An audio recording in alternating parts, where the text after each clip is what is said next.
Hi, folks. This is Harold Ree with the Pawprint Animal Rescue Podcast. Before we get to the incredible Luke Gartner-Brereton, just to let you know, you can hear me and Nancy on the Closer to Dog podcast with host Jaclyn Smith. Jaclyn was our guest on episode 81. She just launched her podcast, and you can hear us share some of our stories behind Pawprint on her show. In addition, Stephen Shalowitz, who was our guest on episode 40, mentions the Pawprint podcast when he interviews Pat Flynn. If you don't know who Pat Flynn is, he's a superstar podcaster, blogger, very successful in everything he does. Just want to say thank you to Jaclyn Smith, Stephen Shalowitz, and Pat Flynn. Thanks, and on to the show. This is Pawprint, an animal rescue community, episode 87. I'm Harold Ree. I'm Nancy Ree. And today we're going to feature the music of Pawprint, all by composer and artist Luke Gartner-Brereton.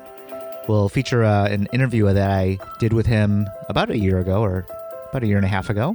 But right now, Nancy will update you on some of our dogs, including Whisper, Bullwinkle, who right now is furiously trying to getting out of my arms, and Cooper. Whisper, Bullwinkle, and Cooper. Cooper was adopted this weekend by a wonderful family with lots of kids and a big backyard. He already looks like he's settling in well. They sent us a picture of Cooper in his new bed, and he looked very comfortable. So Whisper was also adopted this weekend by a delightful lady who lives in a retirement community. She is an artist. It's a hobby she took up after retirement. But if you see her work, it is professional quality. She's a Chinese American, and she drew a painting of a porcelain doll, and I thought it was a photograph, and that's how good it was. And she's also a sculptor. So Whisper will be surrounded by a lot of artistry and creativity. And what about Bullwinkle? Bullwinkle is a temporary foster dog. His regular foster is a college student. And unfortunately, her father had a heart attack, so she had to fly home to Florida. And so we took over fostering Bullwinkle. Bullwinkle is a very, very playful dog. He loves everybody. He loves all the dogs. And sometimes he just comes on a little too strong and ends up annoying the other dogs. But he is extremely friendly. He reminds us a little bit of Lego, especially when Lego is younger, although I think Bullwinkle is even stronger. Bullwinkle, you can hold, if you held up a slice of pizza shoulder height, he could probably catch it.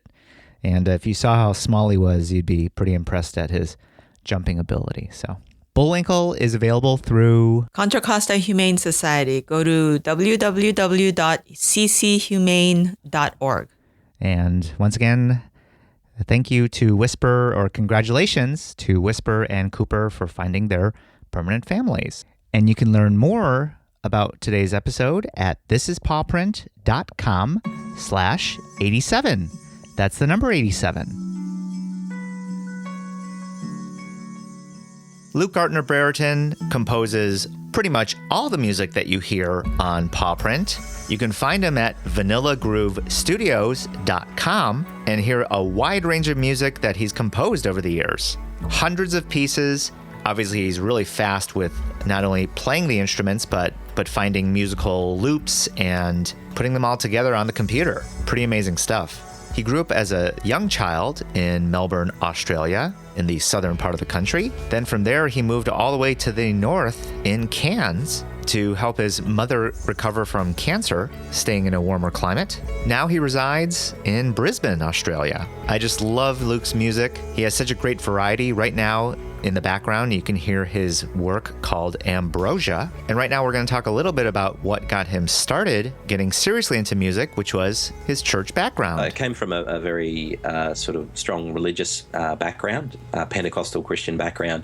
And there was a lot of music going on in that sort of area. So I learned classical guitar when I was 6 for a couple of years. Didn't really take because I just didn't really want to practice. But I knew the basics. I knew basic chords and those sorts of things. Then when we moved up to Cairns and I was a teenager and all of my mates started getting into music, and I thought, oh, here we go, I'll get back into it.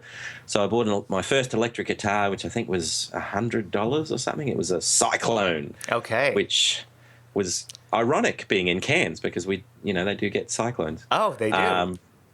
And also ironic because it played like the wreck that is left behind when a cyclone comes through. It was a terrible guitar, just horrible thing. I think the more violent the name of the guitar can be a betrayal of the poor quality, right? I think that's exactly right. They really try hard with the name because they haven't tried hard with anything else. And to give you an example, so that's exactly right. The Cyclone was my first one, and then I think I had a Magnum and something else. The guitar that I've got now, my most expensive, and wonderful guitar, is a Juan Fernandez signature series. Doesn't it just sounds so pretty and nice? It sounds like the anti-cyclone, yes. It is, and it's majestic. The thing sings by itself. But anyway, right. So yeah, I got into music. Started, I think, 2 or 3 bands with friends that I had a best mate that was a bass player, and I was a guitarist, and his brother was a drummer, and everyone kind of knew everyone else, and we would play a lot together. And I remember I would get a tape deck, and I would play a Joe Satriani song and then record myself trying to play to the Joe Satriani song. That's right. And then keep re-recording, kind of like a poor man's 8-track, until the quality was so poor that you couldn't hear anything except static. But hours and hours and hours just spent trying to learn that stuff. And I think that's where the love of music started, but also just this, it doesn't feel like practice sometimes when you're a teenager and you're just having fun, Sure. which is the best kind of practice because Sure. you get a lot done, but you don't. It was a really good time of just learning. And then we played a lot every day in the church band. And I mean, we would play, sorry, not every day, every week, I should say. We would play Sunday morning, so I'd get there at 7 o'clock for an early practice. Practice would go for a few hours, then we'd play for an hour. Mm-hmm. Then I would quickly go to my part-time job, and then I would be back at 3 o'clock to do the stint for the night service. So it's really, really good for teaching you how to play a lot of different styles, how to change very quickly, and how to play by ear, which is a really useful skill. Here's a piece that Luke composed and performed on called Panini Fandango. You can hear a lot of Latin influence, and he actually won an award with this piece. Here's Panini Fandango.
If you're wondering if Luke Gartner-Brereton loves animals, the answer is yes.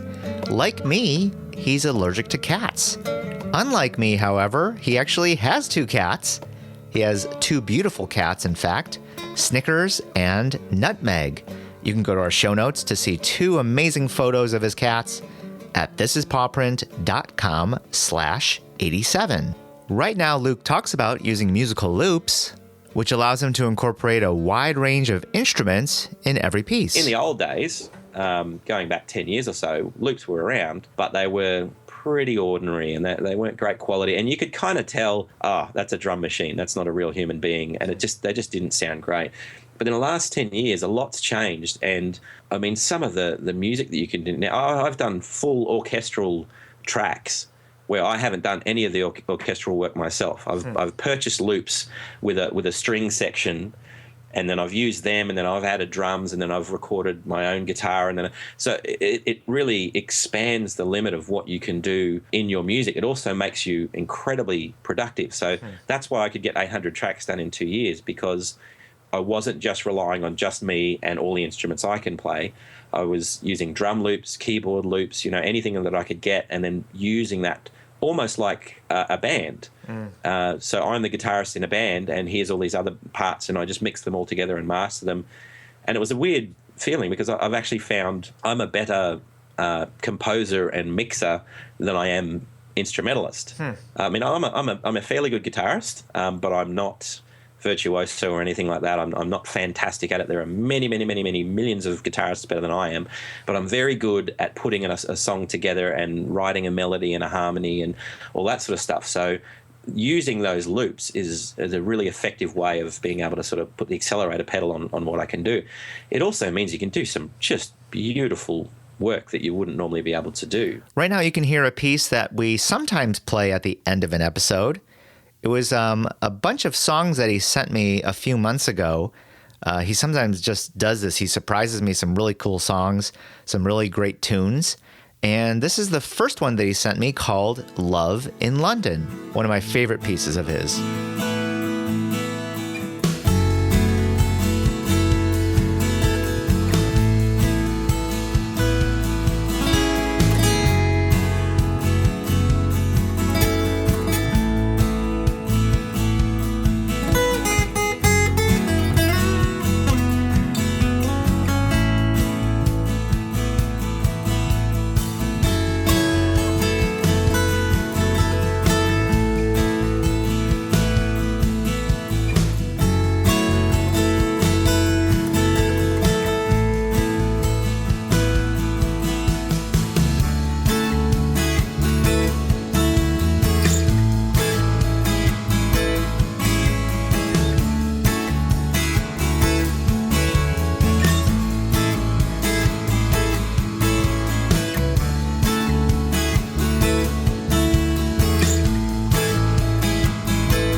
Wasn't really exposed necessarily to the kind of rock music that a lot of us might just hear on the radio or just hear at a friend's house. For the last, 4 or 5 years, I've had to start really schooling myself on a lot of these things that other people take for granted, because, they remember Bob Marley, they knew, they know this, they know that. I've just missed out. So in a sense, everything's new, which is really, really good. Like Led Zeppelin, for instance. I kid you not. 5 years ago, I listened to my first Led Zeppelin track all the way through. 5 years ago? 5 years ago. This is ridiculous. So and that was I would just released my first solo album, guitar album, and I hadn't heard Led Zeppelin all the way through. I mean, you hear it in TV and film and everything, but I'd not heard. I mean, that's ridiculous. Here's a piece that Luke composed with an instrument called the Ronco. It's called Sweet Sorrow, and after you listen to this work, you'll hear Luke talk about the Ronco.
I love world instruments and stringed instruments, and I love that sort of stuff. So I bought myself a Ronco, a Bolivian Ronco, which is an instrument in the Andes, which has 10 strings, 5 sets of paired strings. It's actually used by Gustavo Santaolalla, who does he's done the music for The Sum of Us, that video game that came out a little while ago. He's also done the Motorcycle Diaries, the soundtrack to that, Babel, the soundtrack to that. So he's quite well known, and he uses a Ronco. That's the first that I saw of it. Anyway, so I bought this instrument from a rather dodgy-looking site overseas. It arrived, and I fell in love with this thing. It's a fantastic instrument. It used to be made from the hollowed out shell of an armadillo, believe it or not, but the version I got was wood, so thankfully there's no shell or hair or stinkiness or anything like that. So I wrote an album called Ronco Dreaming. It's the first time I've written an instrumental album with a lot of really nice percussion and a new instrument that it just clicked into place very quickly, very easily, and I've never, it's as proud as I've been of an album, I'll put it that way. Some of the songs in there, they're just really, they really worked well, and it's part of this discovery when you create something. I find you put the effort in and these ideas come to you and you create and you put it together, and then the thing really has a life of its own. So oftentimes I'm doing so much work, I have to sit back and just listen to what I've put together, and it doesn't really feel like it's mine. It feels like it's got a life of its own, and and occasionally I'll write something and then at the end of it I'll sit back and have a listen, and it just moves me. It just, I get all soppy, and I think this is just, it's just a beautiful thing that was made. And I love that. That's having that experience of listening to that music and almost feeling like it's out of body, right? It's like, who created this? That's exactly right. Yeah. And it feels like, I'm not solving world hunger. I'm not, fixing Israel-Palestine. I'm not doing that. But it just feels like you're making the world a little bit better, a little bit nicer, and you're making something beautiful. Well, we just want to say thank you to Luke Gartner-Brereton for sharing his story and for sharing his music. He also has a collection of stories with accompanying music called the Rust Chronicles. So keep your ears and eyes open for that new project. Right now we're finishing off our episode with a piece called Riviera. If you want to learn more about Luke Gartner-Brereton, check out his studios called Vanilla Groove Studios, and see a couple of photos of his cats. Go to our show notes at thisispawprint.com/87. If you want to meet me or Nancy on social media, go to Facebook, Instagram, or Twitter and type in "This is Pawprint." If you want to listen to us on your favorite podcast app, type in Pawprint Animal Rescue and hit subscribe to get the latest episodes immediately. We just want to say thank you to all of you for sharing Pawprint with your friends and family. And remember, you spread a positive message of love and peace by saving an animal. Have a great day, everyone, and see you next time on Pawprint. Pawprint is a production of EVER Education. You can't handle the truth.